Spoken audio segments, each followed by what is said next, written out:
What causes your finger to stop bleeding after a cut? There are many proteins in our blood called clotting factors that work to form a clot on the injury to stop bleeding. But what happens if the clotting proteins don't function properly and your body continues to bleed? We're going to dive into the details and learn about a genetic condition called hemophilia. Hemophilia is an inherited bleeding disorder in which the blood doesn't clot properly. This is due to a mutation or change in one of the genes that provides instructions for making the clotting factor proteins needed to form a blood clot. The gene is located on the X chromosome. There are two common types of hemophilia, hemophilia A, or classic hemophilia, caused by a lack or decrease in plasma non-enzymatic protein clotting factor 8, and hemophilia B, also called Christmas disease, caused by a decrease in clotting factor 9, a vitamin K-dependent glycoprotein that plays an essential role in the intrinsic pathway for coagulation. Hemophilia is a sex-linked recessive condition, meaning the genes that code for hemophilia are found on the X chromosome. Since there are no clotting factor genes present on the Y chromosome, males are far more likely to develop hemophilia compared to women. Females have two X chromosomes while males only have one. If a male has a hemophilia allele on his X chromosome, he will develop hemophilia. If a female has one hemophilia allele and one normal allele, she is usually protected from having serious symptoms of hemophilia. People with hemophilia experience bleeding for longer periods of time and bleed easier than the average person. Some signs of hemophilia include bruising easily, bleeding that is hard to stop after losing a tooth, blood in urine or stool, frequent nosebleeds, bleeding after vaccinations, and bleeding into the joints, which will cause swelling in the elbows, knees, and ankles. Since the blood of individuals with hemophilia does not clot easily, mobility problems, unexpected bleeding, and chronic pain are common symptoms. These can easily influence the daily decisions people with hemophilia make because they fear that small injuries could lead to big problems. There were few treatments available when he was a child.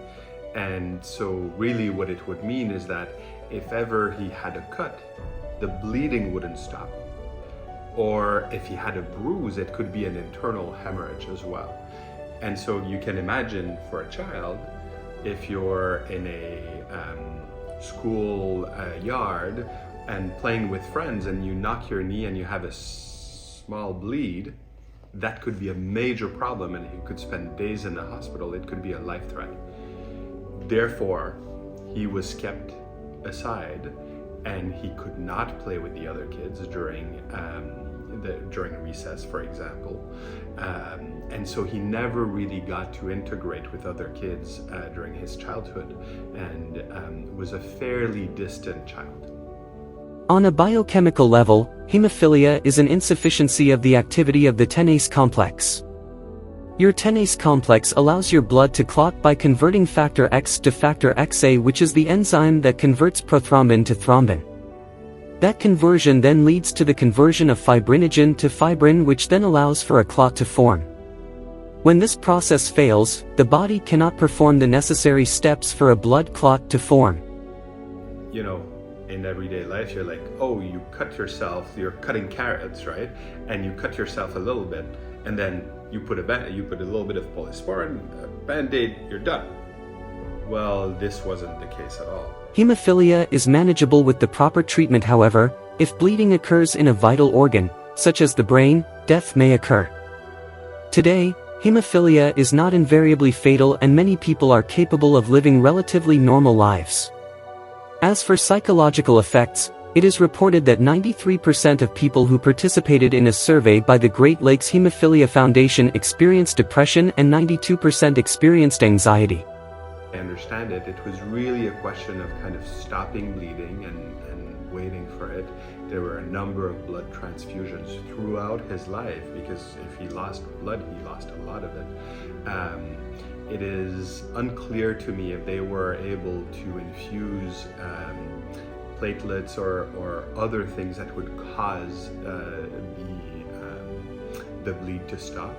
And so I'm not too sure how that stopped. Probably had to look at some history books to understand what happened in the 40s.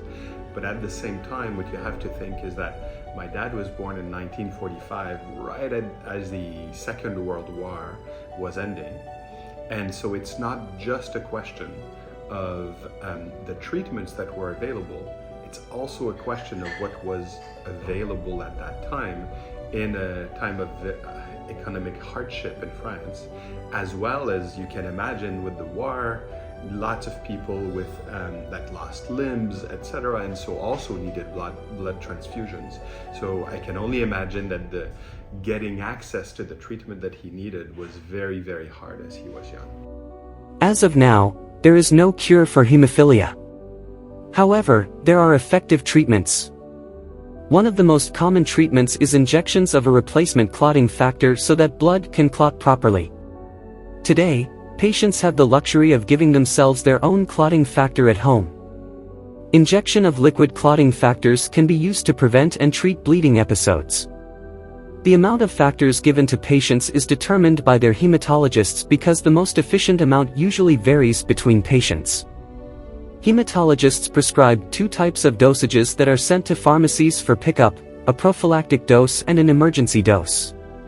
The prophylactic dose is taken weekly to prevent bleeding. Hematologists will create a plan for the patient that verifies exactly when and how many times per week they should take their prophylactic dose. The emergency dose is used as soon as the patient is showing signs or symptoms of bleeding. Treating hemophilia is very expensive. The cost for treatment per year is usually a couple $100,000 to even more than $1 million annually.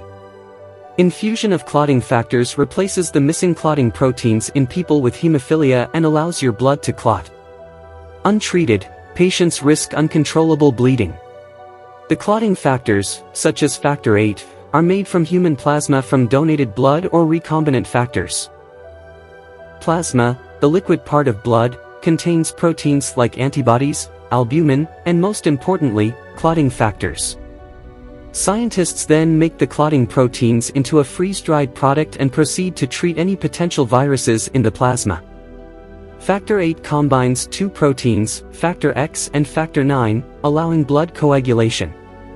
Blood coagulation is when blood is turned from a liquid state into a solid state.